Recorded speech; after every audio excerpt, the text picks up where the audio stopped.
A continuación estaremos hablando de una parte de la larga frontera entre Colombia y Venezuela, la frontera Arauca-Apure. Apure es un estado venezolano ubicado en el noroccidente del país y Arauca es un departamento colombiano ubicado en el norte de los Llanos Orientales.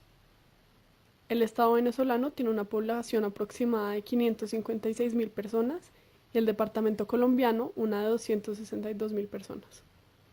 Empezaremos hablando sobre la geografía e historia de la zona fronteriza, después haremos una narrativa etnográfica de la problemática de la empresa petrolera Oxy en el estero de Lipa, Arauca, y terminaremos pensando sobre el efecto del petróleo en temas sociales y económicos de la zona. En Arauca y Apure, el ecosistema predominante es la sabana de clima cálido y semihúmedo. Es una zona de planicies extensas, poco fértiles para la agricultura, y muchas han sido usadas para la ganadería. También hay zonas de piedemonte y serranía. Estas zonas sí son fértiles para la producción agrícola y han sido aprovechadas por las guerrillas y paramilitares para sembrar y controlar cultivos ilícitos. Historia. Época precolombina. El recuento histórico comienza desde la época precolombina, cuando la familia lingüística arawak era la más representativa de esta región. Su estrategia principal de subsistencia era la tala y la quema para sus cultivos. Las comunidades de guaivos y chiricoas eran recolectores nómadas de las sabanas. Por otro lado, tanto los chicha como los tuneos, jiraras y betoyes eran agricultores de la cordillera y del piedemonte. Como veremos, sus modos de vida y métodos de subsistencia fueron reemplazados en la culturación durante la conquista.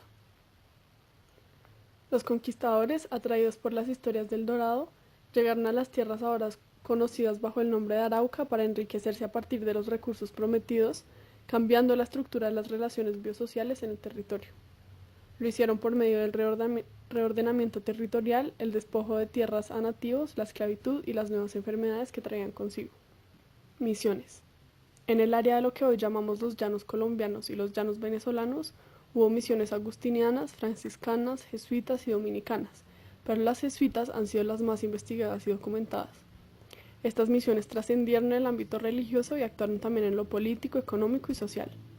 Según Lina Marcela González Gómez, en el caso de los llanos orientales de Colombia y occidentales de Venezuela, las más importantes crónicas del siglo XVIII fueron las de los misioneros jesuitas Juan Rivero, José Gumilla y Felipe Salvador Gil.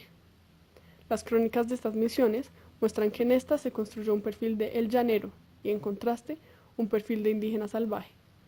Los misioneros describieron esta zona como una extensión infinita y de prácticas sociales salvajes y nocivas. No había agricultura y los misioneros se veían a sí mismos como héroes llegando a llevar el bien. Algunos misioneros describieron estos terrenos como desapacibles, impenetrables, como incultos parajes y cuyos habitantes estaban en un cautiverio del demonio. Tanto el territorio como los habitantes eran vistos como algo desconocido y salvaje. La infantilización y despreciación por todo lo indígena fue clave en el trabajo de los misioneros, pues facilitó la construcción de una figura ideal del llanero hecha a partir del contraste con lo indígena y de la similitud con los propios misioneros. Según Gutiérrez, estas narrativas fueron bastante fuertes durante toda la colonia, después heredadas por la República y duraron vigentes incluso hasta el siglo XX. Vale la pena preguntarse qué elementos de esta narrativa siguen determinando de una forma u otra la visión que se tiene sobre los llanos orientales de Colombia y occidentales de Venezuela.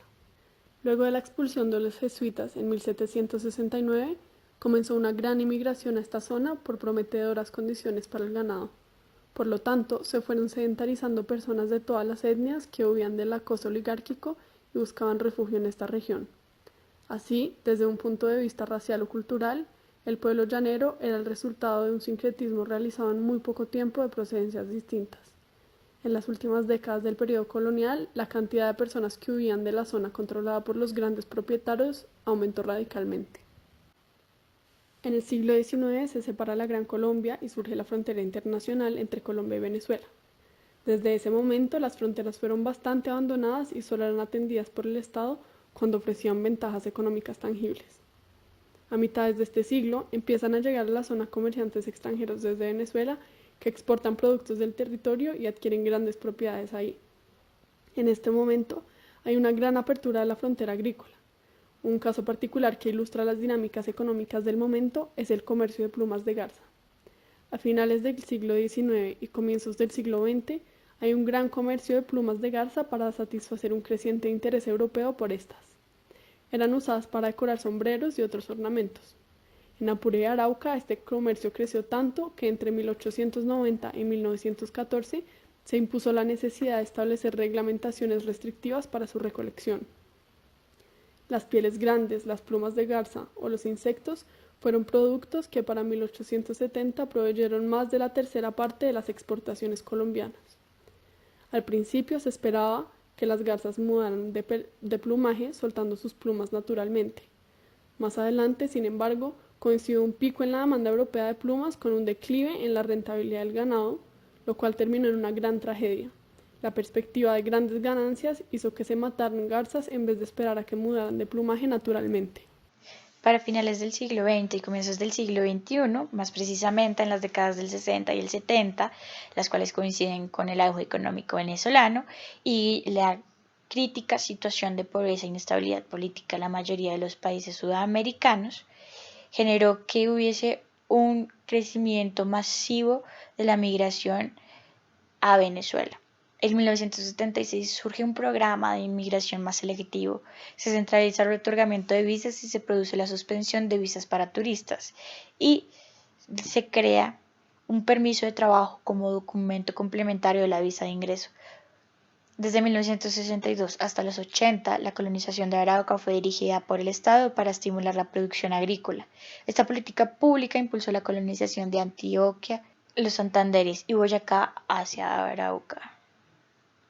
Esto significó el desplazamiento forzado de llaneros e indígenas de la zona. El Estado impulsó la colonización, pero no apoyó el desarrollo adecuado de la zona en cuanto a instituciones e infraestructura. Hasta la década de los 80, la región araucana era una zona con poca densidad poblacional. Su economía se basaba en la agricultura y la ganadería. Sin embargo, el descubrimiento del yacimiento Caño Limón en zona del municipio de Arauca desplazó estas actividades económicas a segundo orden, generando que hoy en día el 61% de la economía local depende de la extracción de crudo. Evidentemente, la explotación de caño limón produjo una nueva dinámica en el departamento. Primero empezó una profunda transformación socioeconómica de la región con procesos de colonización acelerados y desordenados, como ya habíamos dicho anteriormente. La llegada de miles de personas de todo el país en busca de oportunidades de trabajo en la industria tomó desprevenido a los municipios, ya que no contaban con la infraestructura física y de servicios necesarias para acoger tanta gente, situación que generó que alrededor del campo se construyeran centros poblados sin regulación. Por otro lado, la generación de sumas de dinero jamás vistas en el departamento agudizó el conflicto armado que padecía el país, pues los actores armados vieron la industria petrolera como una fuente de financiación para sus actividades. Si bien en el área de Guatsualito predomina el ELN, también hay disidentes de las FARC que se han unido tanto al ELN y otros que se han instalado en sus propios campamentos. Allí también tienen presencia las Fuerzas Bolivarianas de Liberación, que también tiene una división en el grupo Fuerzas Patrióticas Bolivarianas de Liberación. En el Apure Medio predominan las FARC y en el Bajo Apure el ELN. Es importante mencionar la consolidación de un nuevo grupo ilegal conformado por venezolanos y colombianos, que es el Colectivo Armado del Pueblo, o también se le conoce como el Colectivo de Seguridad Fronteriza. Estos grupos armados consolidaron su poder territorial bajo la bandera de la defensa de las comunidades campesinas, que históricamente habían sido abandonadas por el Estado colombiano, luego de los paros cívicos de los años 70, en los cuales estas poblaciones buscaron la reivindicación de sus derechos y mayor atención estatal para solucionar los graves problemas de pobreza que aquejan el territorio araucano. Sumado a esto, también se presentó la radicalización de los discursos de estas guerrillas por la defensa de los recursos naturales de este país, con el fin de que las multinacionales petroleras salieran de la zona y permitieran que la nación disfrutara de las ganancias de la explotación de hidrocarburos. Las formas de control de estos grupos hacia la población civil es mediante el control de trochas de la frontera, por donde pasa el microtráfico de drogas, el tráfico ilegal de minerales y el contrabando de extracción, y también el tráfico de personas que no tienen documentos vigentes para cruzar. Grupos armados ilegales son amos y señores del control de la región y la población civil es víctima de sus amenazas, multas, reclutamiento de menores, violaciones sexuales o trabajos forzados e incluso la muerte. Esto nos lo dice un reportaje de Human Rights Watch, el de 2019. Por otra parte, el colectivo de seguridad fronteriza se mueve en patrullas en los barrios con armas para violentar a las poblaciones, cobrarles extorsiones a productores agropecuarios y llegar a escuelas para reclutar a los menores de edad. Sin embargo, la población fronteriza tiene una gran preocupación con la noción de seguridad, que hace referencia al miedo y a la sumisión de las formas de control de estos grupos. Unos testimonios del informe del Human Rights Watch dice: los residentes en Arauca y Apure viven con miedo, ya que los grupos armados reclutan a sus hijos e imponen sus propias reglas, amenazan a los residentes y castigan a quienes desobedecen, incluso con asesinatos o meses de trabajo forzado en los campos. También dicen: acá se hace lo que ellos dicen o uno se muere. Y otros dicen: Las reglas son, no se le puede hablar al ejército, no se puede salir tarde en la noche, y si no las cumplimos, el objetivo o la pena es la muerte. Como ya hemos dicho anteriormente, la precaria presencia estatal es evidente en todos los municipios del departamento de Arauca. Es equivocado pensar que porque hay presencia de fuerza pública para la protección de los oleoductos, hay institucionalidad. Es que la situación de marginalidad y poco interés en la zona es tal que ni siquiera una oficina de Ecopetrol se encuentra en la capital del departamento, aunque es uno de los principales puntos de extracción de este oro negro. En la actualidad, después del decremento extractivista petrolero, se resaltan las potencialidades y limitantes de esta importante área fronteriza. Narrativa etnográfica. El proyecto Chipirón, al mando de la OXI, es una problemática de suma importancia para las poblaciones aledañas al estero de Lipa en Arauca, por la vasta perforación de la laguna para extraer altas cantidades de petróleo.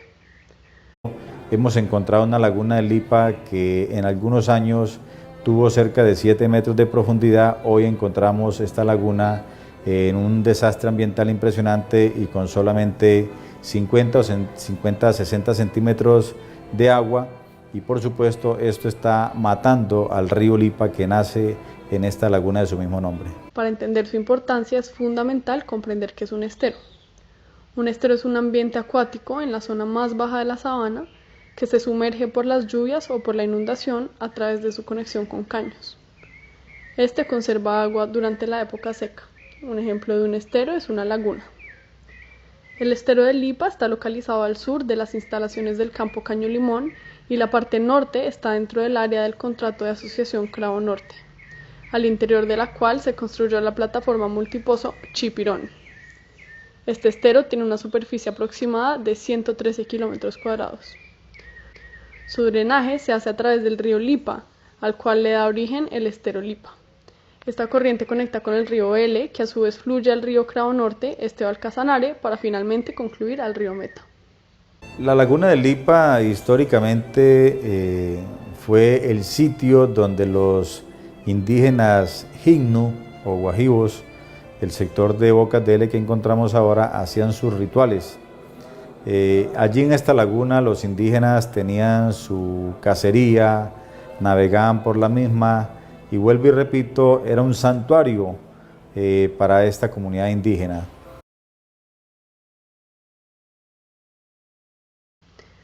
En 1980 se firmó un contrato de asociación entre la OXI y Ecopetrol para la explotación de nuevos yacimientos de petróleo como Caño Limón. 5 años después comienza a funcionar el oleoducto Caño Limón y no pasa mucho tiempo para que la población de Arauca comience a manifestarse defendiendo su vida, soberanía y medio ambiente. De verdad que este es un tema que viene el pueblo araucano denunciando hace muchos años, desde el año 82 más o menos que empieza todo el proceso de exploración y explotación petrolera, donde la occidental sin ningún estudio ambiental daña o interviene todo este ecosistema y genera todo este ecocidio, genocidio en ese importante espacio de nuestro territorio. Se plantean denuncias en varias ocasiones y el daño causado por las petroleras es identificado por instituciones estatales. Sin embargo, el proceso siempre se ha enredado o frenado en el momento de arreglar la situación. La corporación Corpoinoque quedó comprometida en revisar todo el tema que nosotros denunciamos de taponamiento, de contaminación, etc. El ANLA igualmente, las instituciones, y vemos que realmente no tomaron este papel con responsabilidad.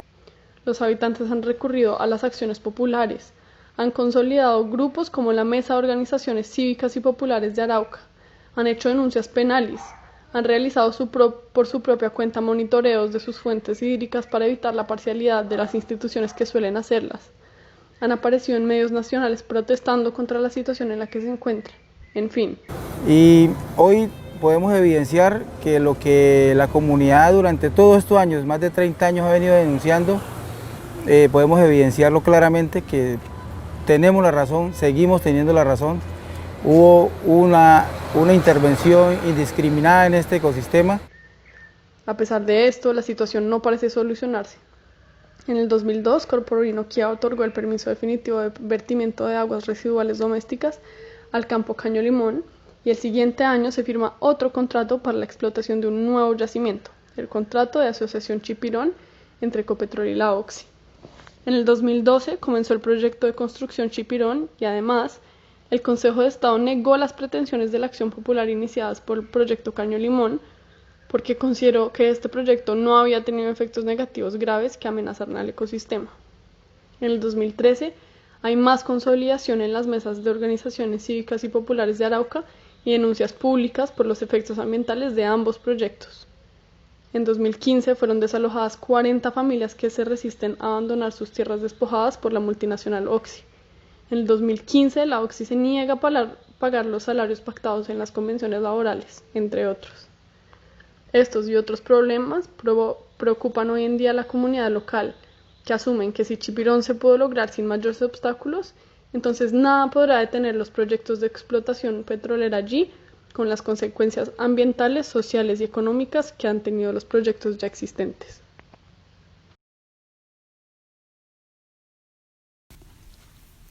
Este caso nos permite relacionar el contenido visto en clase con relación al significado de las fronteras y entenderlas como lugares de extracción y de mercancía. En primer lugar, hay una apertura económica de la región al mercado internacional capitalista. Los llamados recursos naturales disponibles, al ser descubiertos por la OXI, convirtieron a esta región, como lo dice Gutiérrez, en un escenario clave en una visión geopolítica de las relaciones centro-periferia y dentro del espectro de conflictos y violencias que acompañaron su proceso de configuración espacial. En segundo lugar, el Estado está en búsqueda de progreso y desarrollo. Kroner reiteró el decreto que designó a Lipa el estatus de reserva natural y que prohibía cualquier extracción con fines económicos. Esta concepción de desarrollo y progreso por parte del Estado muestra la priorización de supuestos beneficios económicos, marginalizando los intereses y la protección de los derechos de sus habitantes, sometiéndose a las normas del mercado y volviendo a los ciudadanos manos de obra de las dinámicas de este recurso. Siguiendo esta misma línea, los habitantes perciben que el Estado está del lado de las multinacionales. Weimar Cetina, presidente de la Federación de Juntas de Acción Comunal del Departamento de Arauca, dice: O sea, no hay una imparcialidad, uno lo que ve es que hay una complicidad de parte del ANLA con la occidental para seguir ocultando todo este ecocidio que se cometió y se sigue cometiendo en este ecosistema tan importante para nosotros los araucanos y para la cuenca del Orinoco. Además, hay una transformación del paisaje. Durante la transformación del territorio en altamente industrial surgen inundaciones, aguas contaminadas, aromas insoportables, tala de bosques y caños desviados de sus cursos naturales. Muchos de estos daños al medio ambiente pasan a un segundo plano cuando son vistos desde la perspectiva de la industria. Cuando ha habido denuncias de población en Caño Limón alrededor del campo petrolero, como en las veredas Yuca, Sinaí y Las Nubes, se cuestionan por el taponamiento de caños y esteros que antes surtían a la laguna de Lipa, causando pérdidas de cultivos y destrucción de fincas. En quinto lugar, al transformarse el paisaje en sus dimensiones ambientales y económicas, cambian también las posibles actividades que pueden llevarse a cabo por la población en sus territorios. De este cambio depende la subsistencia de la población en cuestión, y en este caso la contaminación del agua y las inundaciones dificultan la pesca y la agricultura. De la mano con lo anterior, se ha dejado de lado las necesidades de los habitantes y las consideraciones éticas de los proyectos empresariales. En nuestro caso de estudio, estas compañías privatizaron en escala reducida y con apreciables limitaciones algunas funciones públicas. Esto lo dijo Gutiérrez en el 2009. En esta región, las escuelas y los hospitales se encuentran en condiciones precarias, mientras que la zona en donde está la empresa tiene condiciones óptimas en cuanto a la calidad de vida. Las comunidades de Arauca dicen, se presentan problemas de tipo laboral con los trabajadores que laboran para esta multinacional Oxy, quien se niega a pagarles los salarios pactados en la Convención Colectiva de Trabajo, bajo la amenaza que si no aceptan estas condiciones, ellos traerán otras personas de otras regiones. Además, hay desplazamiento forzado. Está la obligación de aceptar las condiciones de la Oxy, entre ellas dejar las tierras que han trabajado y habitado. Las comunidades de Arauca dicen, en lo social se les está obligando a firmar documentos donde ellos deben aceptar las condiciones de la Oxy, obligándolos a entregar parte de sus tierras que durante toda una vida han forjado con su trabajo, bajo el argumento de que si no firma, de todas maneras, la multinacional Oxy hará lo que ella le venga en gana. Finalmente, hay una destrucción por la separación entre la naturaleza y la tecnología. La tecnología moderna puede llevar a la destrucción cuando se ignora el origen natural de las condiciones materiales que la rodean. La destrucción del entorno es lo que ha permitido muchas condiciones materiales del mundo industrial como lo vivimos ahora. El petróleo es uno de los llamados recursos que posibilitan la vida moderna, pero no somos conscientes de dónde viene y lo que causa su extracción. En conclusión, el caso del municipio de Lipa nos permite acercarnos a las relaciones biosociales que se viven en la frontera Arauque-Apure. Esta frontera es un espacio de encuentros conflictivos que se enmarcan dentro del marco del capitalismo y sus dinámicas. Por lo tanto, es un espacio en donde la explotación, la desposesión y la dominación configuran la territorialidad y en donde las relaciones sociales y ambientales quedan subordinadas a las lógicas de productividad y de reproducción del capital. En consecuencia, en búsqueda de progreso y desarrollo, la calidad de vida de las comunidades disminuye cada vez más y los paisajes se ven cada vez más destruidos.